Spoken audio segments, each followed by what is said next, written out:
Interpretation என்னன்னா வந்து நான் நினச்ச பர்சனே இவர் இல்லையே, இந்த அண்டர்ஸ்டாண்டிங் வந்து okay it could be a good experience or it could be a bad experience.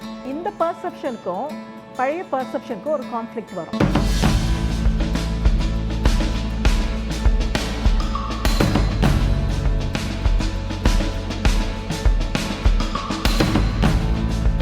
Perception involves sensation. Sensation சொல்லும் போது what you see, feel and hear, and also interpretation. Interpretation என்னன்னா வந்து whatever you see, feel, hear, how your brain takes it. So what is the meaning your brain is receiving from there, அதுதான். So sensation is more outward and interpretation is more inward. இது ரெண்டும் சேர்ந்தது தான் வந்து it's perception. Perception நம்ம சொல்லும் போது it's just not about what you see or hear. நான் அது கூட வேறு என்னெல்லாம் ஆட் ஆகும்ன்ட்டு பார்த்தோம்னா நம்மளோட past experiences. Okay it could be a good experience or it could be a bad experience. So இதை வச்சு நம்ம ஒரு ஜட்ஜ்மெண்ட்டில் இருப்போம் இல்லையா. ஸோ அதுக்காக தான் வந்து அதை வச்சு நம்ம இன்டர்பிரட்டும் பண்ணுவோம், அதை வச்சு நம்ம ஒரு விஷயத்தை வேறு மாதிரியும் பர்சீவ் பண்ணுவோம். ஸோ அதனால நம்மளோட past experience is also comes in to this. அப்புறம் நம்மளோட பிலீஃப் சிஸ்டம், நம்மளோட வேல்யூஸ், நம்மளோட எமோஷ்னாலிட்டி, அப்புறம் இப்போ நம்ம என்ன ஸ்டேட் ஆஃப் மைண்டில் இருக்கோம், இது எல்லாமே put together we would say perception. அதாவது வந்து what a person perceives in his or her mind. இப்போது இதை இன்னும் பெட்டராக புரிஞ்சுக்கிறதுக்கு ஒரு ஸ்டோரி சொல்கிறேன். நான் ஸ்டோரி எல்லாருக்கும் தெரிஞ்ச ஸ்டோரி தான், பட் இது இந்த கான்டெக்ஸ்டில் இதை எப்படி வந்து நம்ம புரிஞ்சிக்கலாம், அதை எப்படி ரிலேட் பண்ணால் இது நமக்கு இந்த காலத்துலேயும் அது எவ்வளோ தூரம் யூஸ்ஃபுல்லாக இருக்குன்ட்டு. ஸோ இது ஒரு story from Ramayana. So Ramayana அந்த காலத்தில் எத்தனை யுகங்களுக்கு முன்னாடி நடந்தது, பட் ஆனால் அந்த ஸ்டோரி வந்து இன்றைக்கி நமக்கு எப்படி அப்ளிகபிளாக இருக்குதுன்னு பாருங்களேன். வந்து ஸோ ராவணாவுக்கு வந்து ஒரு விஷயம் வந்து he perceived. What did he perceive? He had a story of Rama in his mind.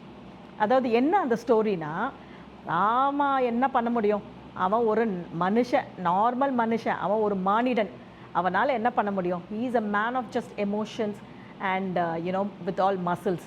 So அவன் ஒரு காட்டில் இருந்தவன், அவனால் என்ன பண்ண முடியும், நான் வந்து கந்தர்வாஸ் காட் எல்லாமே வந்து நான் பேட்டில் ஃபீல்டில் பார்த்து நான் வந்து ஜெயிச்சு வந்தவன், அவனால் என்ன பண்ண முடியும் அப்படின்றது தான் அவன் மைண்டில் ஒரு ஸ்டோரி.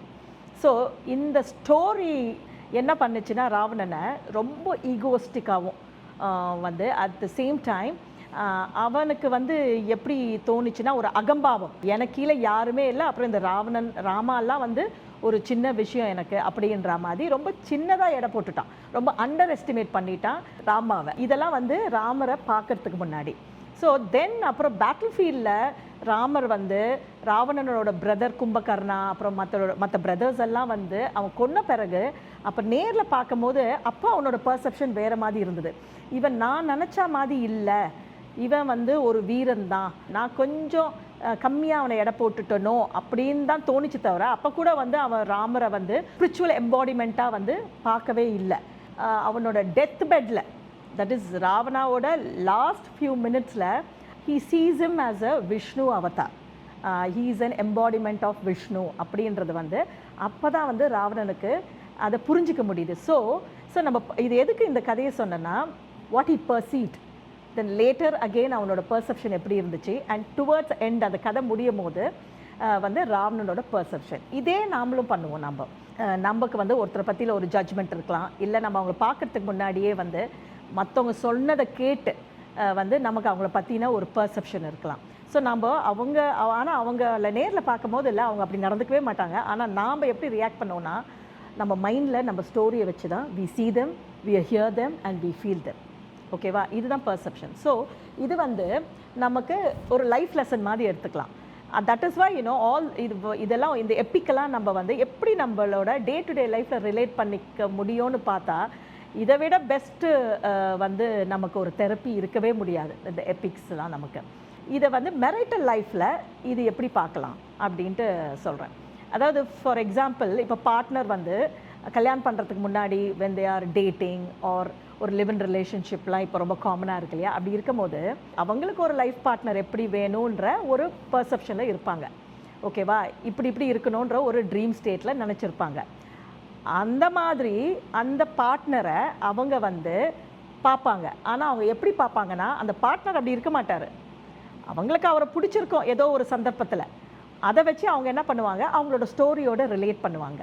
ஸோ ஸ்டோரியோட ரிலேட் பண்ணும்போது ஸ்டோரியோட இவர் கோரிலேட் ஆகி ஒத்து போகிறதுனால ட்ரீம் பார்ட்னரை நான் பார்த்துட்டேன்ற மாதிரி எந்த பார்ட்னருக்கு வேணால் அது அப்படி தோணும்.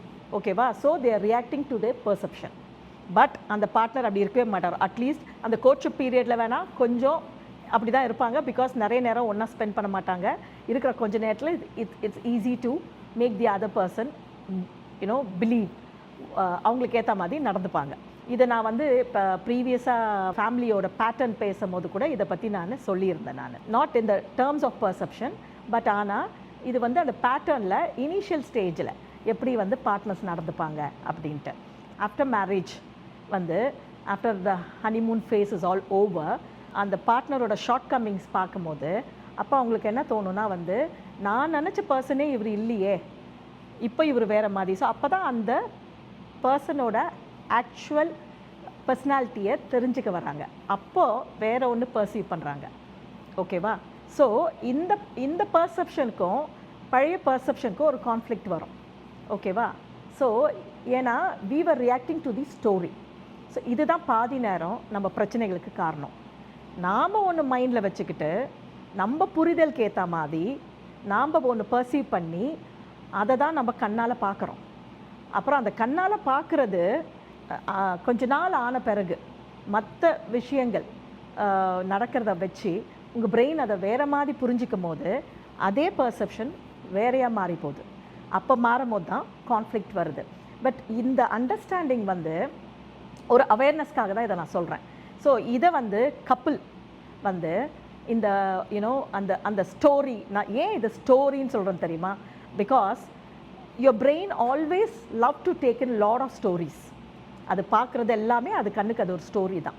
ஓகேவா? ஸோ இந்த ஸ்டோரியை வந்து நீங்கள் புரிஞ்சுக்கிட்டிங்கன்னா உங்கள் பார்ட்னரை நீங்கள் பெட்டராக ஹேண்டில் பண்ண முடியும், அண்டர்ஸ்டாண்ட் பண்ணிக்க முடியும், கான்ஃப்ளிக்டை அவாய்ட் பண்ண முடியும்.